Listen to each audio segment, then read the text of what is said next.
Oh, see, you get a little more Chris. Can I get more Chris in the headphones? Can I get more Chris? Chris in the monitor, please. Pump the Chris. Yeah. Pump it, Chris. Oh, goodness. No, we were talking about this earlier because we were talking about the potential of him coming out to live in Michigan as opposed to living in D.C., in that rat's nest. Never in a million years, I don't think, right? I don't think so. Yeah. I think it's right. Actually, Grace Russo just made me promise Never to do that. Yeah, well, I just texted her. I was like, "Oh, Shad and Becca seem great. Their house is really nice." And she's like, "If you move to Hillsdale, I will murder you." I was like, "Yeah, I was just saying." There's a lot of 20-somethings in that town who need a free meal once a week. So yeah, I mean, they would starve. Yeah, it's basically a soup kitchen for kids who don't know how to make mac and cheese. Yeah, or just like we'd feel sad. Yes, if they did. Yeah. Yeah, no, it's like keeping them from getting scurvy. Yeah. That's probably honestly true. I'm sure that the only vegetables that some of those people eat, because I remember one time I was hanging those people. Yeah, those people. Young professionals. Professionals. I remember one time I was talking to Seth, and he was like, "Oh yeah, I had my only vegetables for the month. I went to sweet greens." Yeah, you know what I mean. And you just have one big sweet greens bowl, and he's like, "That's all. That's it. That's all you need, dude. Yeah, it's all your vitamins all at once." Yeah. Well, when I lived with Grinnis, you went like a year just eating Annie's. Oh, it was just the box mac and cheese, which is wild because he still probably looked great. Oh yeah, yeah. And he would go to Chipotle every so often to get some protein, other essential amino acids. Yeah. That's a complete protein. Essential amino acids and the monthly guac content. Yeah. Any young person is supposed to have. But other than that, it's just the mac and cheese. Yeah. I don't know. I think did you guys see that that avocados now are in a major surplus?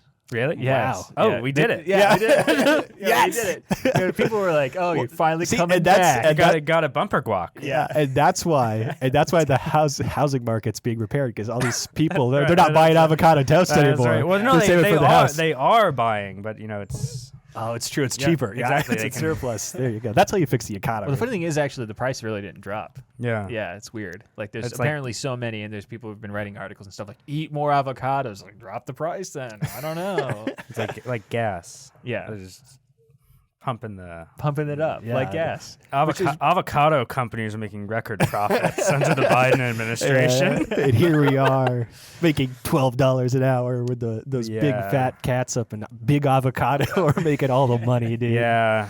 Just imagine Mr. House. This is having a banner year. Isn't that a specific type of avocado? It's a genetic copyright. Because avocados they're kind of like apples. They're only grown through grafts. Yeah, and so they're all a lot of graft going on. Well, as we were saying. Yeah.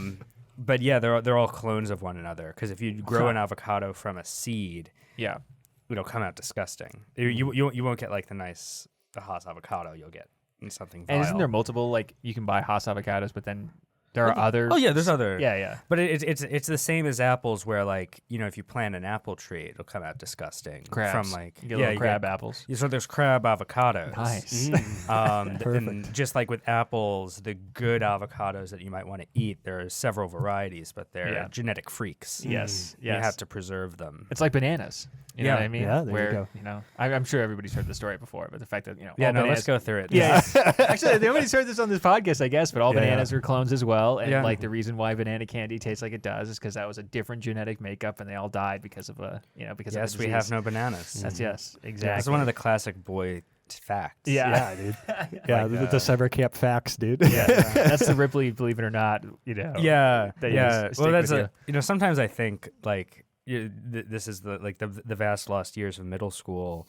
I would just read books of trivia, books like encyclopedia-sized books that were just full of facts. Yeah.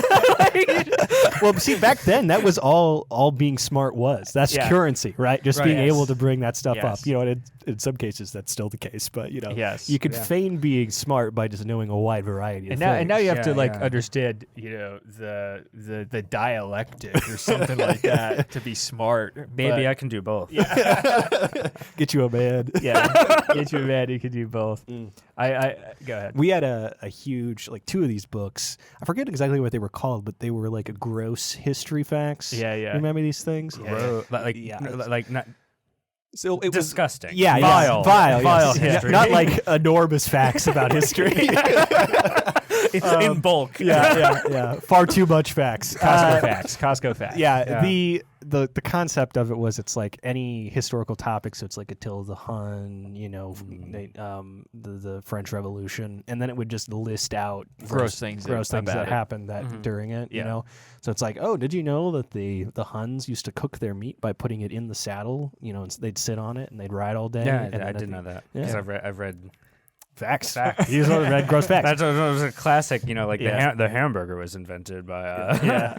I it's kind of funny because I think that's a very dude thing. Yeah, no, right? you just want facts. You just want facts, right? And based on a lot of the parties that I've been to that are mixed company, men and women, it seems like eventually it gets to the point where some dudes will be in a corner and start out-facting each other. Right? Where it'll come up on a topic. I remember one time we were hanging out at 23 Michigan in DEC, and it was, man, the 1970s were like so violent. And then, everybody was sitting in a circle and being like, like this, many mail bombings. They're like, oh, yeah, very cool. Like this sort of thing. And everybody was just like, let's see who can out-fact each other, right? And Domestic terrorism in the 1970s. Yeah, exactly. Go. And, of course, I mean, I think that eventually there was no women in that room. Yeah, right. That's the fastest way to see. That's the thing. The big thing about mansplaining, right, in this instance, right, when it comes to just facts, is that oftentimes they don't care whether or not it's a man or a woman who they are propelling these facts towards, right? No. But one of them will tolerate, the other will not. Right. One's going to evacuate the room at that point. That's just called comparing notes. Yeah. Right. It's like the thing with the avocados. Yeah. There you go. No, I was thinking how that, speaking of it being branded towards boys, like that gross facts. It's like very clearly, dudes love gross things when they're young, I guess. Like boys, they love the gross stuff. It's like a Bible that's got slime on the cover, right? And yes, it's like, yes, I remember that. Hardcore Bible for boys. Same kind of thing. I remember that. I remember us having multiple of those. Wait, all right. Yeah. That wasn't made up. No, that was real. No. Oh, yeah. It's like it was like the Nickelodeon redaction. Yeah. Well, so I remember slimed first, and instead of a crucifixion, there was a public sliming. In that interpretation. Why have you forsaken me? So. It also had little sections that were gross facts, because they're like the classic one is in the book of the word. Yes. In the word itself. Okay. The classic one is when Jesus was washing the feet of the disciples. Everybody always likes to be like, and those feet were disgusting, and then they'd list all the sandals. They're stepping in camel poop. Watch out, everybody. So of course. They have to bring it up and put it in the word itself. There's actually an obscure Catholic liturgical rite where after the first and second reading, there's a gross fact reading. Right. I just chanted. Yeah. Is that Vatican II or? Yeah. No, that's why scholars are all male. Yes, exactly. Are there to do some gross facts? Hey, everybody, we got freaking Chris McCaffery in the studio today. Yes. We got venerator of the Pope, blaster of cigs, reviewer of books, Chris McCaffery. Welcome to the studio. How you doing? I'm doing pretty good. Yeah. Feeling good. A little fish out of water right now. How you feeling? This fish is out of water. Straight into the firing. A regular Gulliver's Travels. A Yankee in King Arthur's court. Out of the water and into the fire. Mm-hmm. Perfect. Hey, there we go. You got some fish and chips eventually. Tragic boiling accident. Yeah. Tragic boiling accident. Yeah. How's the WRB going right now? WRB? The Washington Review of Books. The Washington Review of Books. It's going well. Yeah. Lots of people are enjoying it, and that's really all that matters. Yeah. There you go. I'm slowly figuring out ways to spend less time doing it every week, which is a big priority for me, so I can sleep. It's like we were talking about this last night. Was it Stacy who asked me? It was like, how are you doing all this? And I was like, I just don't sleep that much. Well, you informed me today that you take caffeine pills, so yeah. It was so you ever wake up and you're like, the thought of making coffee is it's too much work. Yeah. That's a bummer because I feel like one of the things that makes something like coffee addicting is the same thing that makes cigarettes addicting. Where it's the ritual. It's the ritual. It's the taste. It's the et cetera. So I mean, if you're going straight to the source on caffeine, that means it's a pretty bleak place to be in. You feel better because it's not like coffee can be like rough on your stomach, diuretic. Exactly. So like just getting the 200 milligrams of caffeine you need with no like tummy ache. That's like, there you go. You don't want your tummy to feel rumbly throughout the day. In the morning. No, my gosh. What an ill portent. Yes.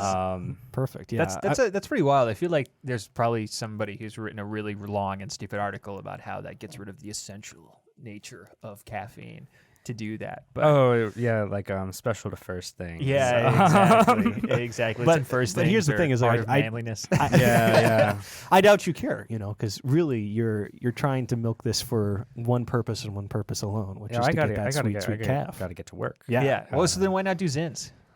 What? For Zin pouches. For nicotine. I've actually been thinking about it, but I'm a creature of habit. And so like it's literally the habit.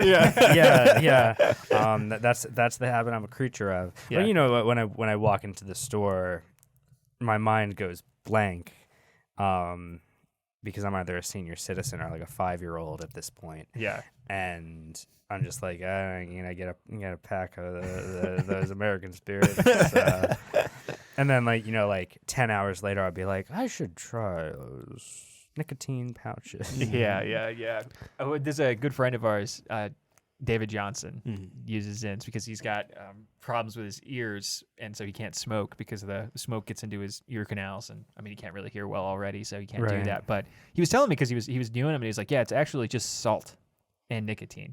Right? You chew it sort of like you pack it like you would tobacco, but it's just filler, which is wild to me, absolutely wild to me. But you can also, now they've got like really elaborate gum, chewies, little sprays. It's insane. You can get nicotine any way that you want. Yeah. No, it's the same way you can take weed if you want. Yeah, right? There's any wide variety of methodology. Right. Nicotine brownie. Yeah. I don't know why I just imagined a brownie with like cigarette ash in it. Take a bite of that. I think nicotine brownie is that's just French cuisine. I think you just described French cuisine. Chocolate croissant and a cigarette. Yeah, same vibe. Yeah, from the people who brought you licking an ashtray. French food. Oh man. Okay, so I have a quick question in regards to your caffeine intake. Do you get like even more intense caffeine headaches now that you're taking it through pills? Like if you have really? No, well, like part of it is I feel it's nice because if I just drink coffee.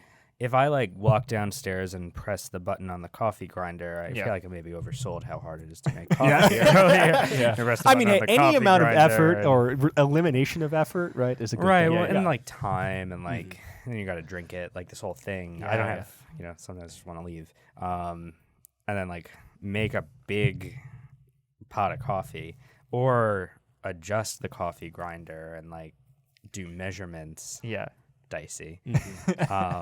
Then I'll just drink the pot of coffee. That's got to be like 1,000 milligrams of caffeine. Yeah.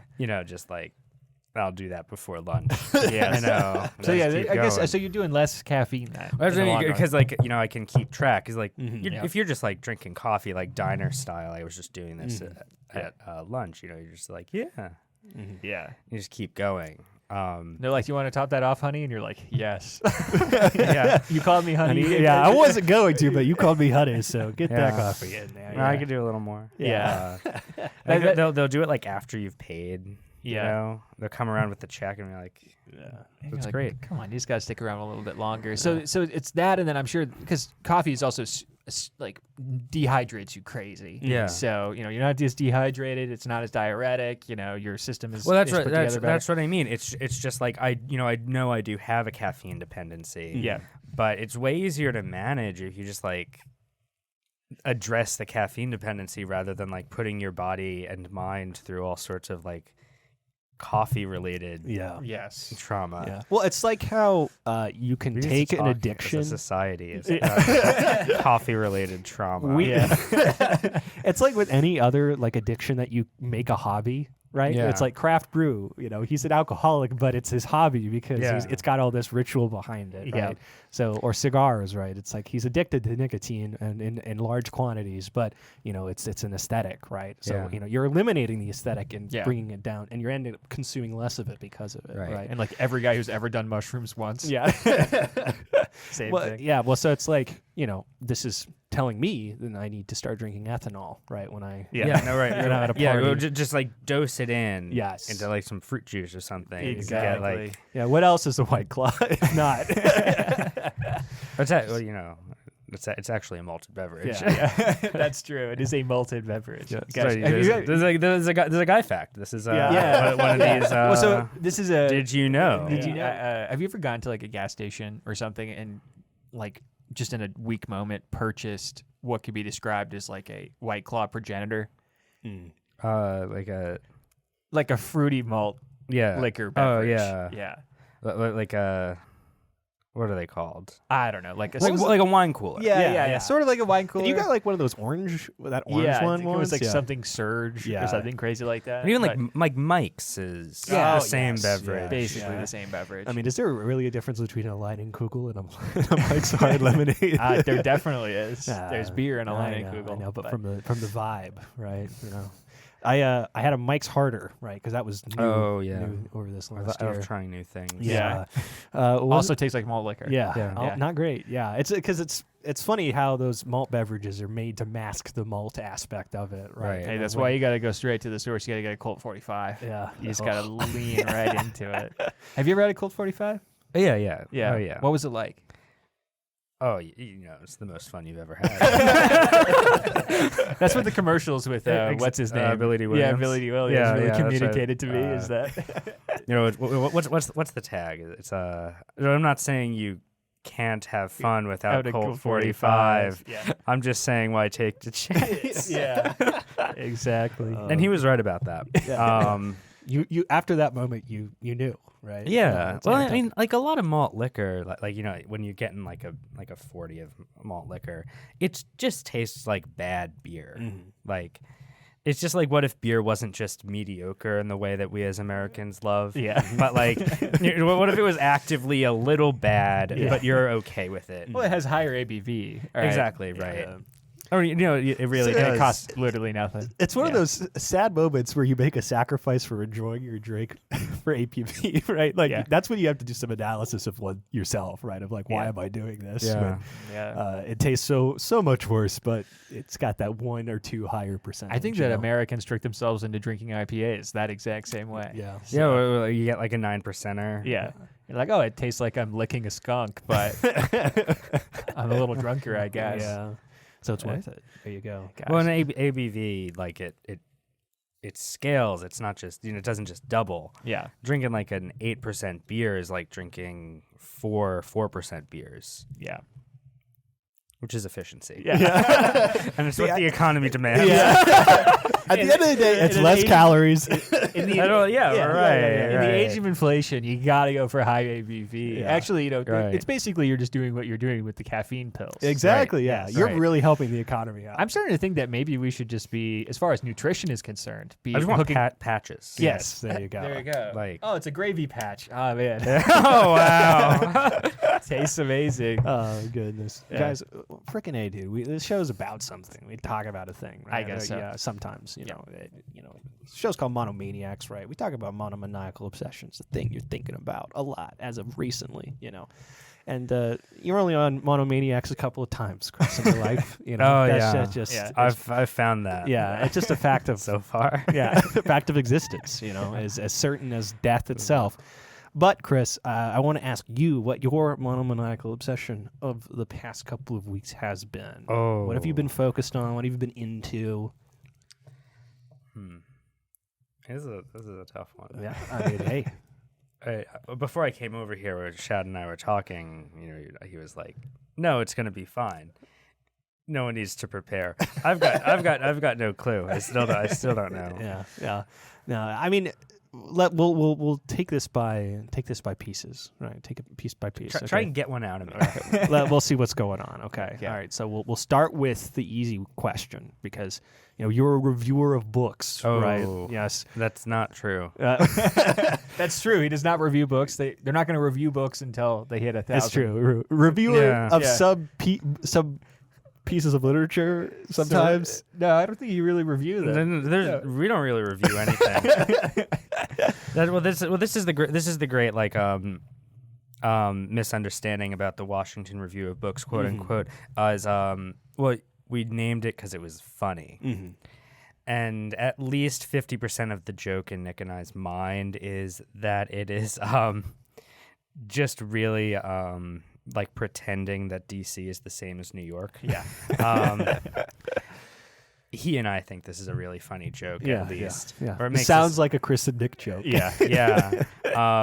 It's making us feel better about not living in New York. So like the concept is just like, it's like the New York Review of Books, but it sucks. There you go. It's from DC. And it's also like the Washington football team, which is the most mediocre way you can name a football team, right? And so the Washington Review of Books. But this publication has been taking up a lot of your time. It doesn't even review books. Yeah. It's just a link roundup, right? Like it's the news you can use. If by use you mean not use at all. You just read. Yeah, you can sit there and go. You can read that news. Yeah, you can go, huh. Yeah.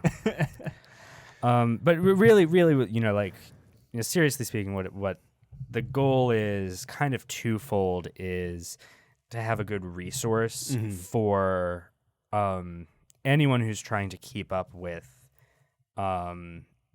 literature in the publishing world. Keep up with like what people are talking about, what the interesting stories are in the world of books.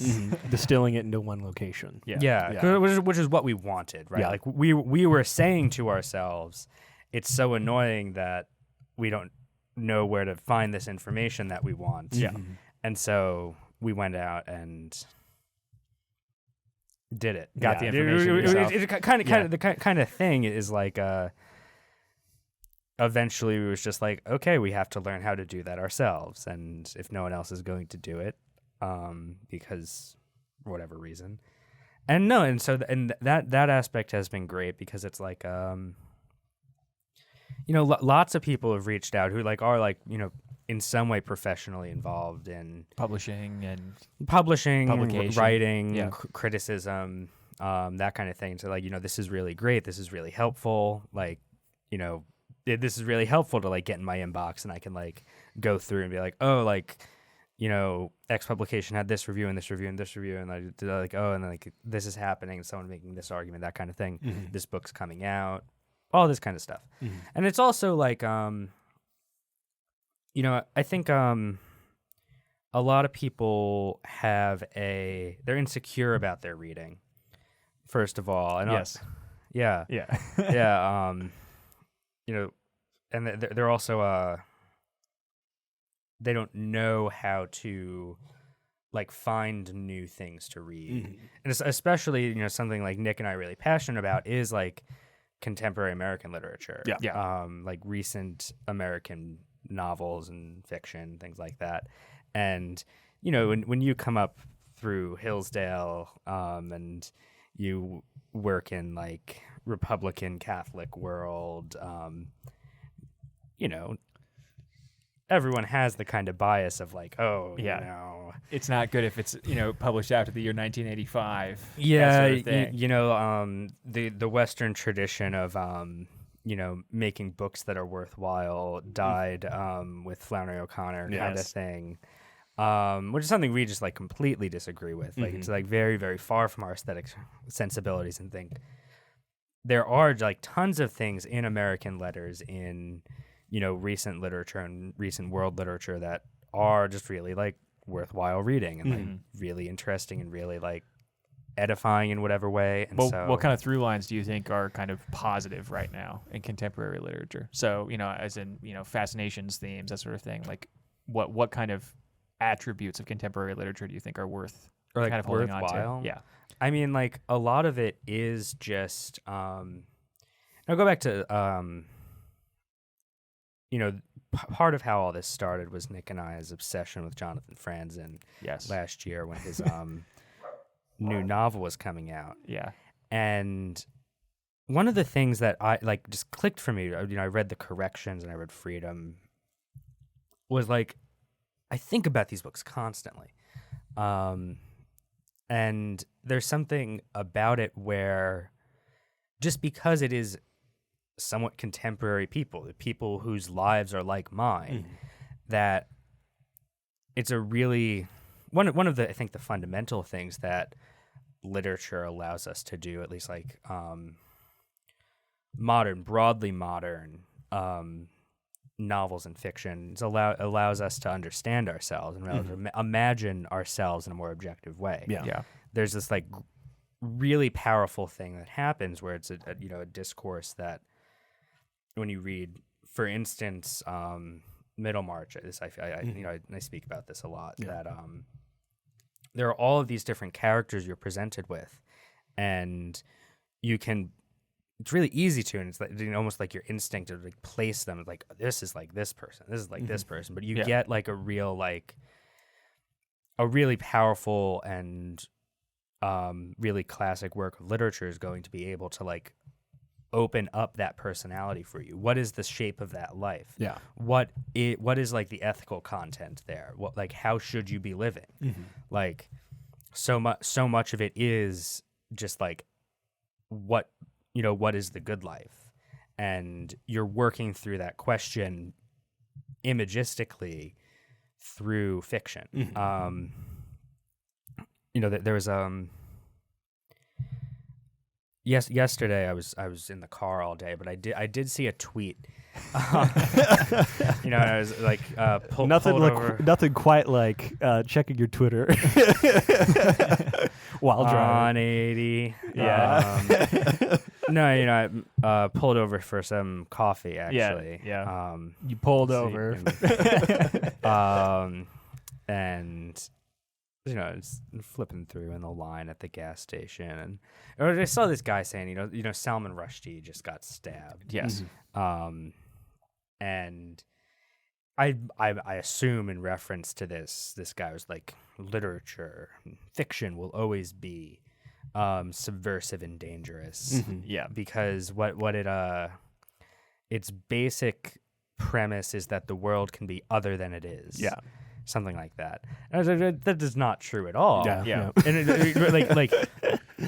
or only in the most like banal sense possible, the sense of, like, this could have happened, but it technically didn't. Yeah. But like, actually, like, the premise of, like, a huge majority of fiction, I think, is this is how the world actually is. Yes. Like it's like it's a discourse about the world. It's pointing at the world. Or at the very least attempting to explain what the world is like. Right. Yeah. It doesn't have to be what the world is like, but every author, more often than not, is trying to communicate what they believe to be true about the human experience. I would say that it's it's fallacious to say that all fiction is that, but I would say some fiction is that. Oh right? Yeah. Well, and I think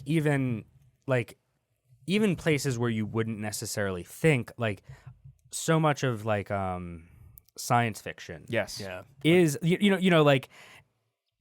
cyberpunk thing, or the like so many like science fiction tropes. It's like, okay, well, like, that's not technically real. Yeah. But you, like, the point of the book is you do live in that world. Yeah. Yes. Yeah. Like, it's real. It's not like, what if there was something crazy that's made up? Yeah. It's like, no, really, like, the content is, this is how the world works. Yeah, or at least trying to communicate like what they believe the world to be like, which Exactly. Sci-fi especially incredibly didactic. I'm reading Foundations right now, and Asimov's just like, this is how civilization works, guys. Yeah. This is how it works. And you're like, okay, thank you so much, Isaac. Or like, like the moon is a harsh mistress, or any of Heinlein's work. Yeah, where it's like, oh yeah, it's just, this is how, this is my weird specific form of libertarianism. Or, even like Gibson for, you mentioned cyberpunk Gibson, or Williamson as well. Just like very focused on saying, okay, these are things I believe to be true, and rather than communicating them through a domestic spat at a dinner table like Franzen would, that's a great spat. Yeah. It's rather than doing that, it's having starships and guys who can turn their arms into swords. Mm-hmm. Right. But yeah, like to me, part of the great value, like why it is good to read contemporary literature is because it's about people who are like us. Mm-hmm. Like it allows you that window into like, what if there was a person who was like me, but like I had the ability to have a protracted discourse and like imagine what their life would be like given different choices and different like well, because or the people I run into are like a lot of classical literature or just classic literature is of a different time and place. It's not that contemporary, so it does that. It has that analysis, but a lot of those themes and the actual practical application is lost. Right. Like we can appreciate it, but it doesn't have the same internal impact on our lives that, say, a contemporary work could. Yeah. And I don't want to overstate that. I think there really is, this broad universality to a work that's truly classical. You can always relate to it on a pretty basic level, not even, I don't think when you, like, people are reading Jane Austen, when they're appreciating it, they're like, I will draw a universal theme out that I will, like, you can really just identify with these people. Yeah. Like, even if there's like these broad differences. Yeah. But there is something to like a discourse about the contemporary world in a work of fiction that's different and can be exciting and revelatory and allow you to think through your own life in different ways and think through what is new about the world you inhabit. So that's like just one thing I'd point to is like that's sort of the impression I got when I read A Secret History, right? Where it's like, okay, well, it's about a small liberal arts college in the middle of nowhere. Yeah. Right. And of course, the class of people is very different. It's more like East Coasty. But it kind of got that. I felt a little bit. It was a commentary on people who I knew. Right. Which kind of creates an entirely different mindset. Which is the kind of thing you maybe wouldn't get that in a Victorian novel. Yes. Yes. But you do get it from Donna Tartt. Yeah. You're like, I mean, you get it in some respects, right, as we were talking about, but not to that degree and that impact. I mean, there will always be comical fops. Yeah. Dickens, Dickensian England didn't have a monopoly on comical fops. Yeah. I mean, out of the three of us, who occupies that caricature? Why are you guys both looking at me? Guys, before we move on, I want to thank our patrons, right, for helping make this show what it is, right? The equipment that we have that you see right now, if you're watching the video, it's all thanks to you all for the donations that you've provided. Thank you so much for that. I want to make a quick shout out to new patron Jimmy McGrath. Thanks, Jimmy. I want to remind you that the $1 tier does not give you the right to ask questions. So thank you for sending the question in. We cannot answer it. I don't know. I wouldn't say no to answering Jimmy McGrath's question. I don't have it in front of me, so I mean I could go look at Vincent it. also became a patron. I didn't see that. Thank you, Vince. Read it.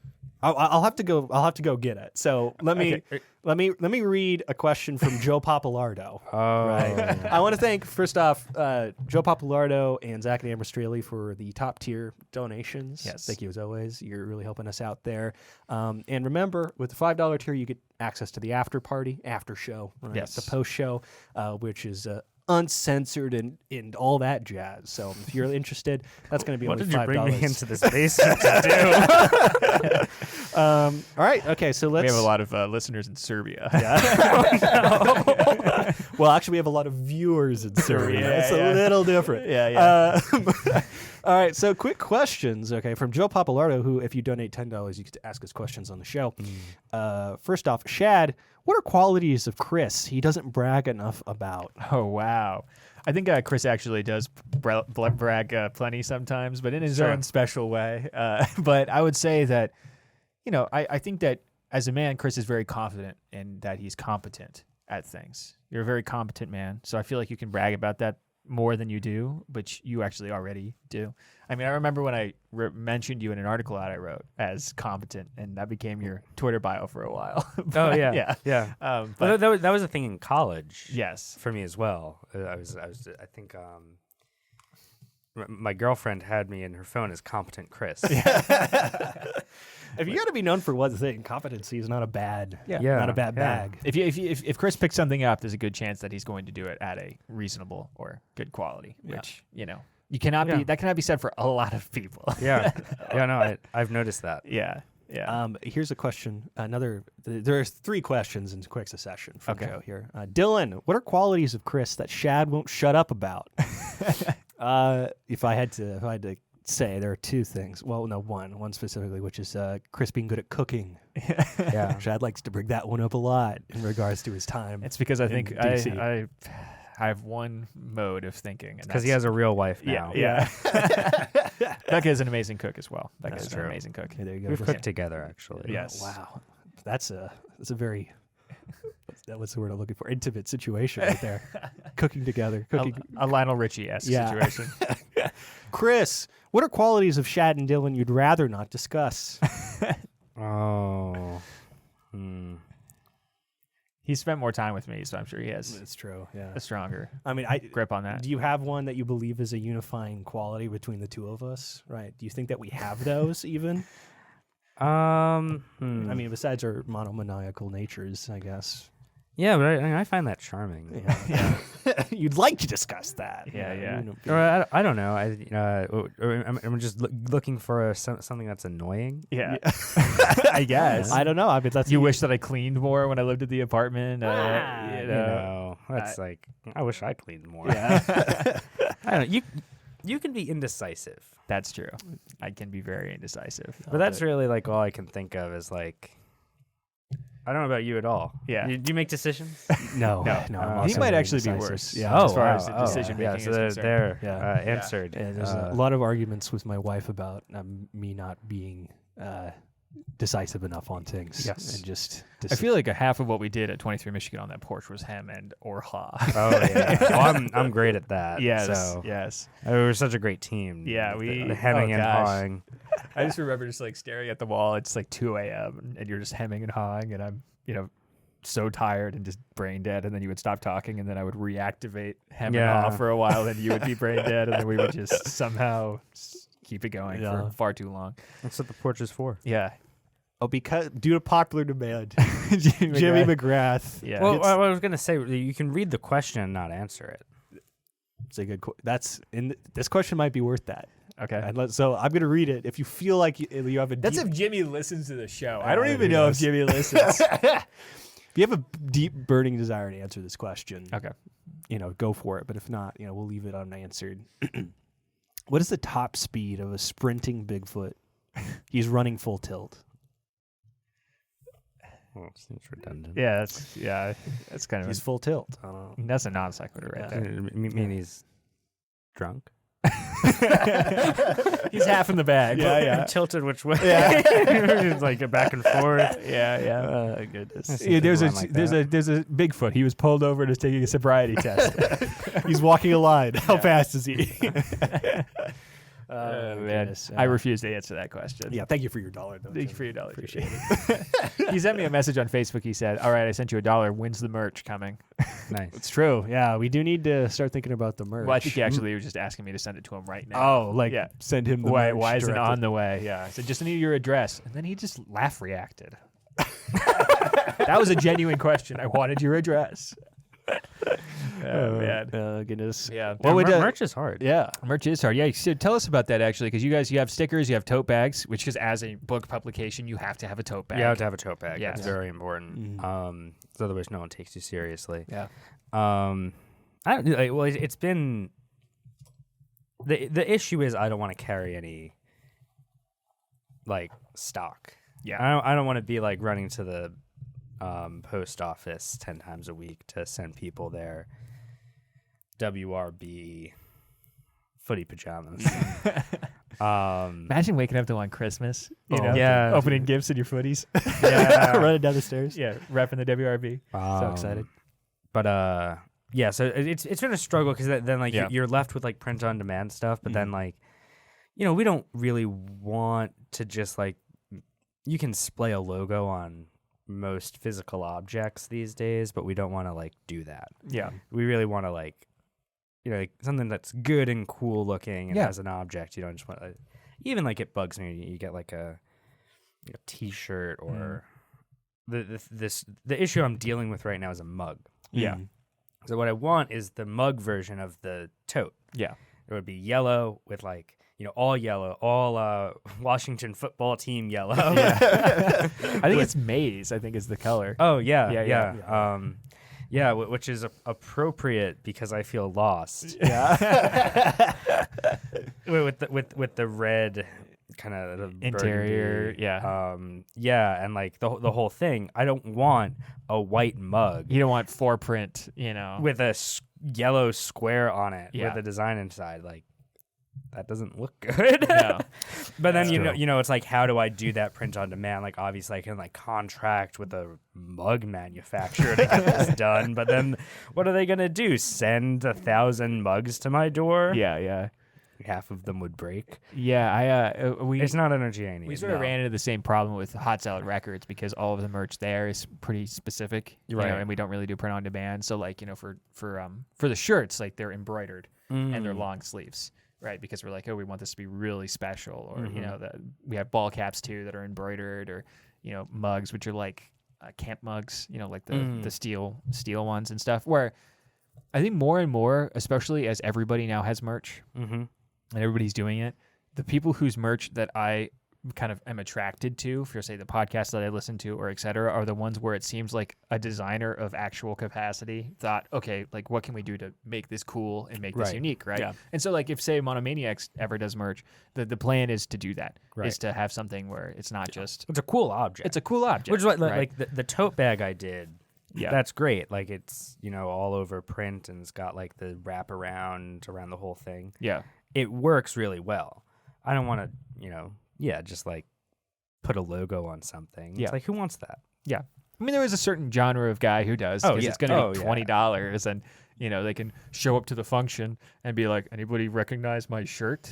That's right. I love showing up to the function and asking people if I subscribe to an email newsletter. Yeah. Hey, I hope everybody here in this, Utica Buffalo Wild Wings knows about the WRB. Well, that is funny. There are a couple people, in Kansas or whatever. Yeah. And like, I bet they're real happy. It's a nice bag. It's attractive. Yeah. Gets looks. Yeah. It's bright yellow. There you go. Maize. Yeah. Well, you can. Well, what are? Have you ever kind of? Is there a history? And I'm sure it's been written before. What's the history of like the New Yorker tote and like why it became the thing? So this is really something you'd have to ask Nick about because he has done extensive research on the New Yorker tote specifically. Really? Well, because he's been trying to do the Lant tote. Mm-hmm. Oh yeah. And like, they were going to like very, very high quality bag, which we couldn't do. Like, they're like a real organization with money, and so they could like do a little bit of a good job. We were just like, got the PDF on the thing online kind of thing. But yeah, he was saying that it's I forget anything specific he said, but he said it was like a very, very involved process for the New Yorker to really nail down. Everything about their tote bag. Yeah, and you have to they succeeded. Yeah, you have to be a subscriber though to get one, right? Is that like the subscribing gift? They just give you. I feel like they just hand them out like candy. Like, yeah, we had like 4. Like if people handed out candy like that, that would be wild. Yeah. I don't know. When's the last time you got candy? Just like just handing you I'm saying like candy if you're at maybe a county fair or a parade. Okay. Where they're throwing it at you. That's the first thing you've said. So if you're at the county fair, people are just handing you candy. You should not be eating that candy, brother. That's all I'm going to say. I feel like my experience with candy at the county fair is you purchase it, which is fine. Yes. Which, purchase a tote bag. Buy a tote bag. No, the New Yorker tote, they'll send you one if you subscribe, or there'll be like a special offer, which is like how everyone gets subscribed to the New Yorker in the first place. Because they're like, you want to pay 10 cents and we'll send you a tote bag for a year of the New Yorker, then you can never cancel. Yeah. They got you. Yeah, they got you for good. And then at this point, you're addicted to shouts and murmurs. Oh, I am. It's so important. Yeah. Well, I've this is part of what with the WRB, I've tried to make the most of the situation, because the worst thing about being subscribed to the New Yorker is it comes. Yeah. you gotta open it. Well, it comes in the mail, and if you're like I was for years, you're like, I'd love to read the New Yorker. Everyone wants to be the kind of guy who reads the New Yorker. Well, actually, just the kind of guy who reads a publication, right? Gets it and goes cover to cover. Everybody wants to be that person, right? And so. And the worst thing, it's like, do I just throw it out? Like, do I bite the bullet on it? I'm not going to read this week. Yeah. And then another one is going to come next week that I'm not going to read. Like, you get caught, and then you get a stack, or like, it's an immense emotional investment that Condé Nast is creating in you. Yeah. Well, here's the thing. It's purely a status symbol, right? Yeah. You having that on your coffee table. Just letting people know that you, who knows if you are, but you could be a guy that reads the New Yorker. Right. Which is or good enough. A dentist's office. Yeah. But what kind of dentist office are you going to? The dentist office I go down here has like 4 old sports magazines and a Bible. Oh. So I think my dentist's office had a New Yorker last time I was there. Nice. But anyway, what I was saying, with the WRB, like now, at least I try to read every issue and then offer my picks of what's good. Yeah. And then that gives me like a goal. Like people were relying on me to say what's good in the New Yorker. Yeah. I got my New Yorker. I'm gonna wait till Wednesday though to make sure. I gotta know for sure. And then of course you review every Shouts and Murmurs as well. Well, that's the joke, because it's really a Shouts and Murmurs review with notes about the rest of the magazine tacked on. Yeah. Which is funnier than most Shouts and Murmurs as a concept. I love how that one joke in BoJack Horseman has like, it's really eaten my mind. Yeah, it's eaten everybody's brain. The sensible chuckle joke. Yeah. Man, gosh. But yeah, no. What other sort of and one last thing about the New Yorker. I enjoy reading the New Yorker now. Like I enjoy it. Comes on Wednesday night. I get home, sit down with the New Yorker, be like, oh, what's up in Table for Two now? What is the talk of the town? They do this thing on the page. It's usually the page facing Table for Two, where it's like they'll just say stuff they like on Netflix. Like it'll be like television, but it's not new television or whatever. It's just like some guy at the New Yorker watched Sense8 or whatever. Like, hey, this is killing. Like, now streaming. Yeah. Goodness. Hey, I have a quick question for you. Has anybody found love yet through the Washington Review book Classifieds? It's right in the name. I can't tell you that. Yeah. People have found work though, for sure. Oh yeah. People definitely found work. Mm-hmm. And people have gone on dates. Mm-hmm. Yeah. But WRB is not a publication that kisses and tells. They didn't tell me how it went. Yeah. Okay. Okay. And I didn't ask. I'm a gentleman. I mean, I'm just hoping for that wedding. That's the WRB wedding. Well, right, and we made a pledge very early on. Nick and I made a commitment that we will buy you something of like something nice from your registry. Yeah. If you meet through the WRB. Yeah.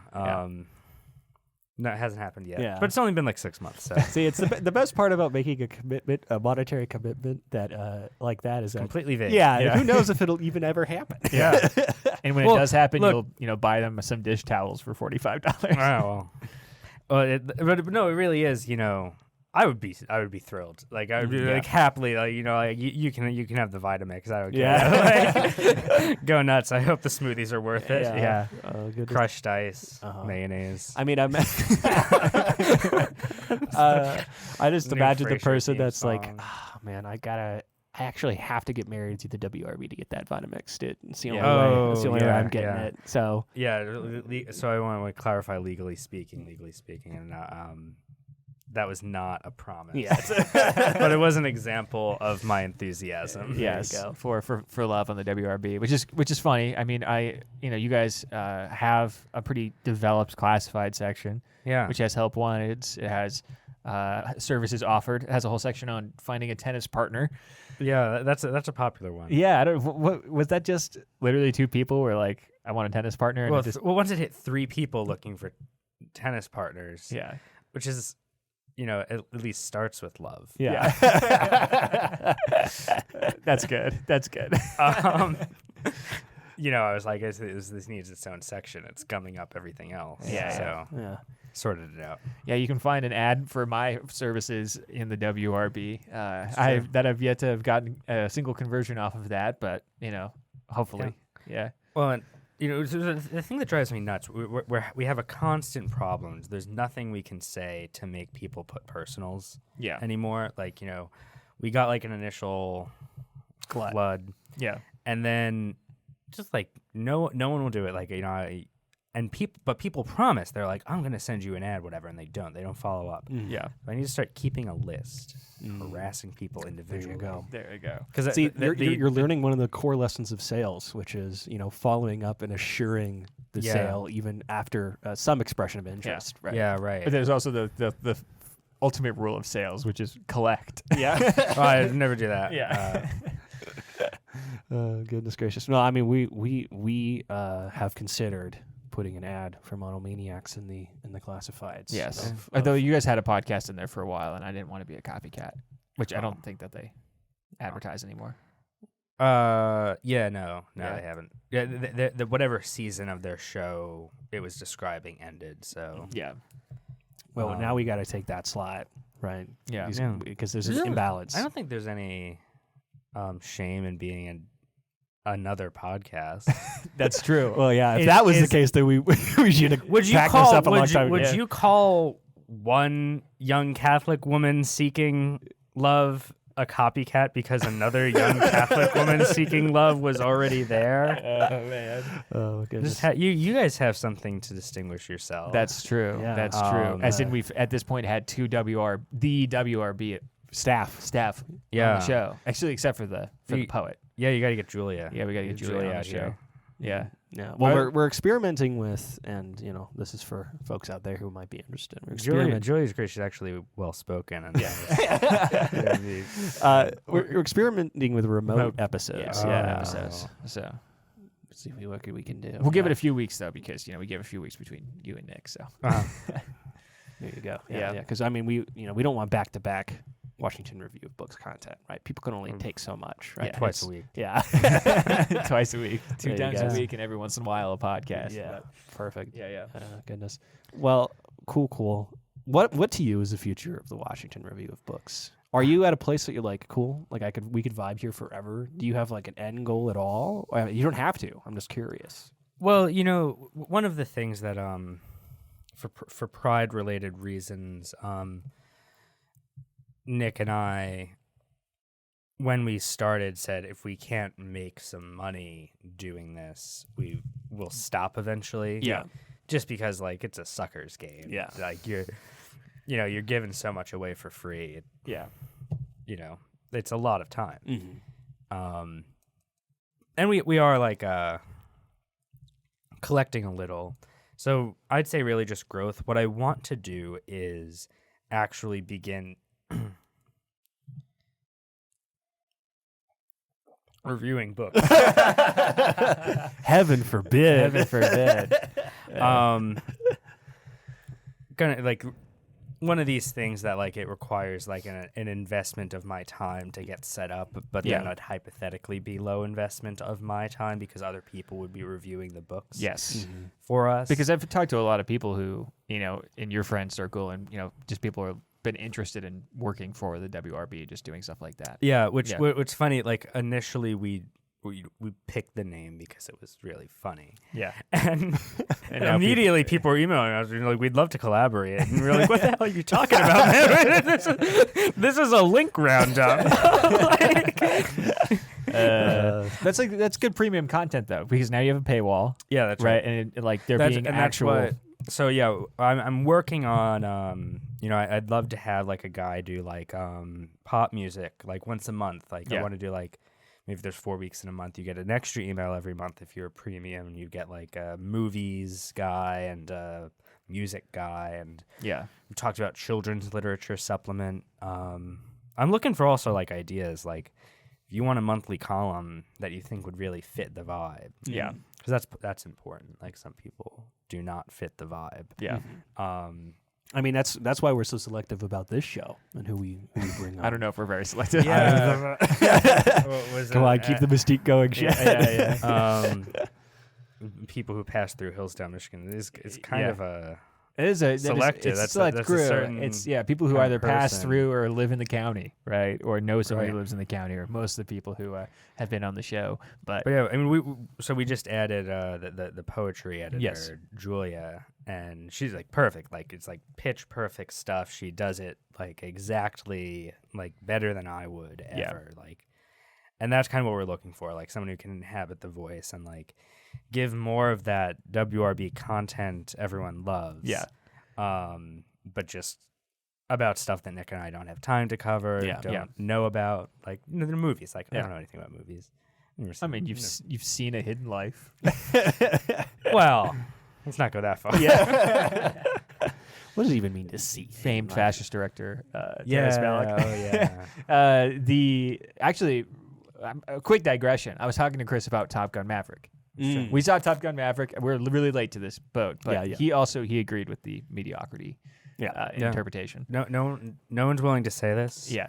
The woke mobs trying to shut this down. That Top Gun Maverick was only okay. Yes. I think part of the reason you can't cancel us assholes and Jack Butler. I think part of the reason I felt so poorly about the film is we watched the original Top Gun at home not 10 hours before, we had like a matinee Saturday, but like Friday night at like 1 a.m. got back from the bar, just like, let's throw on Top Gun. Yeah.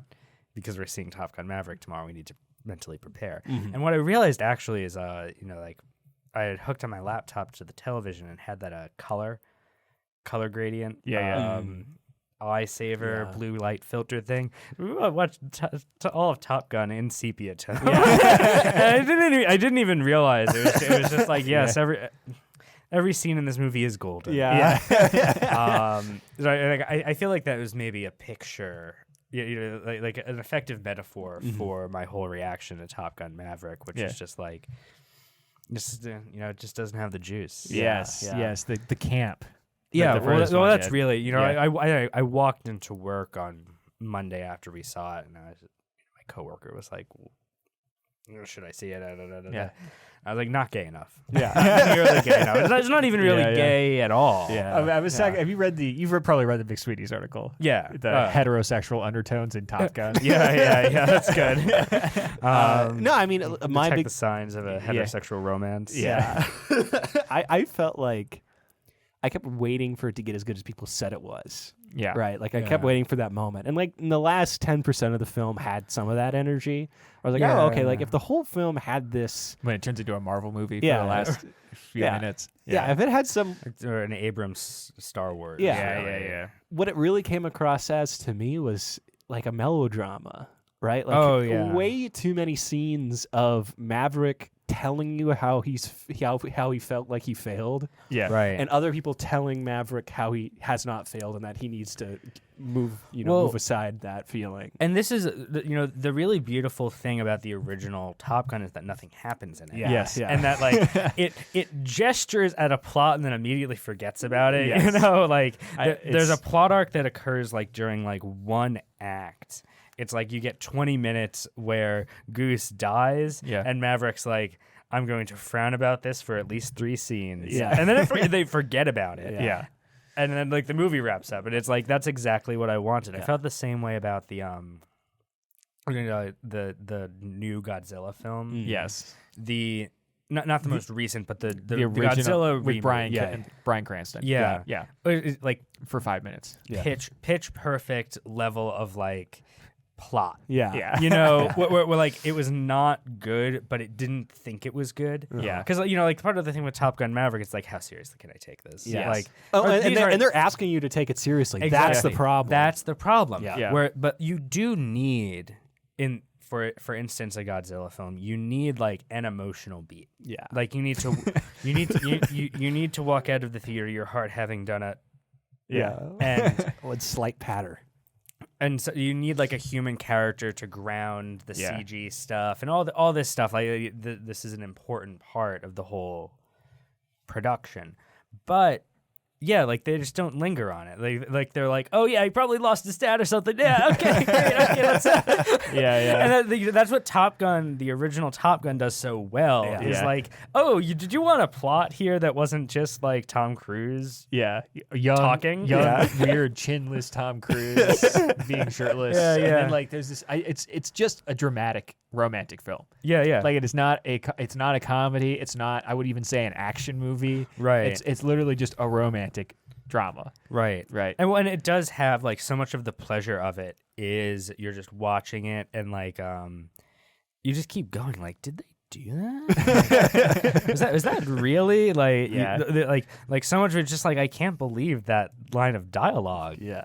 Not even I'm not mad, I'm not offended. It was so cool, but like cool in a way like I'm stunned. Yeah. Well, and then Kenny Loggins' soundtrack is absolutely amazing. Exactly. Even though they only play like 2 of his songs the whole time. That's all you need. Yeah. You only really need Danger Zone. Yeah. Which what I loved about Maverick is that the opening credits is just it's just literally the same scene from. Well, it's weird because they open with a different song though to like establish that it's a little. No, yeah, they do. They open with a different song over the same shots, and then they fade into Danger Zone. I thought it opens. I thought it opens up at like it's on the carrier and it's like the sunset or whatever. The sunset, just like it's like the first scene. No, I thought there was a song that happened before Danger Zone. I would stake my life on this. Whoa, okay. Yeah. Well, he's seen it twice now, so. Right? No. Oh, okay. I thought you saw Maverick again. No. Yeah. No, I wouldn't. Yeah. Well, I have no interest. When I'm thinking about emotional beats in Godzilla movies, one of the few old Godzilla films I've seen is Godzilla vs. the Sea Monster, where he fights a giant lobster, and Mothra shows up. That's not the kind of sea monster I was expecting. Yeah. it's a giant lobster. Okay. Yeah, it's a giant lobster. That screams. Yeah. Screaming lobster. And he fights in like Mothra. Yeah. It's red, which is funny. But but Mothra shows up and saves the day and whatnot. So it's a great show. But it starts with these guys stealing a yacht to like joyride in it, and then the captain's like under the yacht, and he comes up, and then there's like a storm, and they all get lost at sea. And there's this point where they're all like yelling at each other. And one of the random cast members is like, "Ugh!" And they're like, "What's going on?" And they walk out and they look, and he's just got a broken gun in his hand, like their only weapon. Yeah. And it's like, "What's happening?" He's like, "I'm sorry, I was playing with it and it broke." And they're like, "What?" Right? They end up on a secret research island where Japanese like fascists are like, "We're gonna bring out the lobster," but no, I mean, it's like. And Top Gun Maverick, the original Top Gun is about being like hot and young and gay. Yeah. and just like every so often looking straight into the camera and saying like the wildest thing you've ever heard. And like Top Gun Maverick is about being like old and sad and dealing with that. Yeah. Well, and it's not. And who wants to watch that? Yeah. Well, maybe it's actually just maybe it's an allegory for the AIDS epidemic. Oh yeah, oh, what was once fun and carefree has an edge to it and lacks the same. Yeah. It's corrupted. He loses a good friend who he was to a disease. So I don't know. I don't want to get solemn here, but wow, this whole episode took a depressing turn all of a sudden. Well, the other thing is Top Gun has it's a little bit like the '84 Dune. Yeah, because like so much of the dialogue is just like people saying things. Yeah. And it's like they're not talking to one another. They're like these guys get on set and just to like say the weirdest thing that comes out of their mouth. It's like that's great. Yeah, keep it. Cut, dude. Cut. Yeah. No. I think that they ended up taking something and trying to make some sort of Oscar-worthy film out of it. In a weird way. Well, it surpassed Titanic over the weekend. Yeah. Which is wild. Yeah, but it'll never take Avatar, dude. That's right. Oh, man, I saw the when we saw Top Gun, we saw the Way of Water trailer, and it's just so dumb. Dude. Boys, we gotta roll into the Patreon. Okay, everybody. So before we kick off the standard episode, Chris, do you have anything to plug? I know you got one thing to plug in particular. We've been talking about it all episode. The Washington Review of Books. How does one acquire a Washington Review of Books subscription? You go to www.washingtonreview.com, which will go right here. Do you ever put the thing there? Yeah, I do sometimes. Okay. I've never seen it actually appear. So, and also, as you may have read in the Paris Review, yes, Little March. Yes, that's another big thing. Chris takes large books and cuts them up into smaller pieces. That's so right. That you're not lugging around a huge book everywhere you go. And it was written up in the Paris Review. Yep, which is not a review of Paris. Not a review of Paris. Stinky Big Tower. That's right. That's my like an ashtray. Review. Yeah. But so yes, and so you can go to your Twitter account. It's like the first pinned tweet there, and it's you can buy it on Amazon. You can buy it on Amazon. Wow. And search Little March on Amazon. Little March, and Chris will get a kickback. That's true. That's how you can directly not just donate to Chris, but purchase Chris-related content. Yeah. There you go. I make like 30 cents on that. Yeah. Wow. So incredible. Just price them what are you doing here? Yeah. Why don't you roll up in a Rolls Royce? Just price them at cost. Yeah.